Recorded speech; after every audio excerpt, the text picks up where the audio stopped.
Assalamu alaikum everyone. Hope you are well and doing great with my channel. আজকের এই ভিডিওতে আমি আপনাদের সাথে শেয়ার করব একটি অ্যাডভান্স ইংলিশ স্ট্রাকচার। সো ভিডিওটি না টেনে শেষ অবধি দেখুন। আপাতত আমি কাজটি করতে চাই। আপাতত সে বইটি পড়তে চায়। আপাতত আমরা ইংরেজি শিখতে চাই। আপাতত আমি সেখানে যেতে চাই। এই প্রতিটা বাক্যে যে জিনিসটা কমন আমরা দেখতে পাচ্ছি সেটা হলো আপাতত। সো যখন আমরা কোনো সেন্টেন্সে এই ধরনের বাক্যগুলো দেখতে পাবো সেক্ষেত্রে আমাদের ব্যবহার করতে হবে ফর দ্য টাইম বিইং। এই টাইপের বাক্যগুলোকে ইংলিশে বলতে হলে সেন্টেন্স স্ট্রাকচারটি হবে sentence plus for the time being.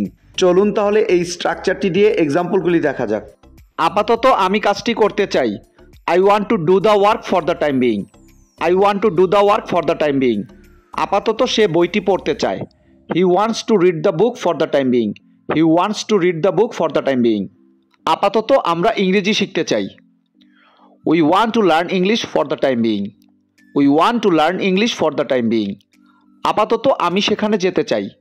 I want to go there for the time being. I want to go there for the time being.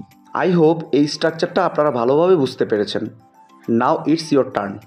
আপাতত তারা ভাত খাবে। আপাতত তারা ভাত খাবে। এই বাক্যটি ইংলিশে কি হবে আপনারা কমেন্টে লিখে জানাবেন।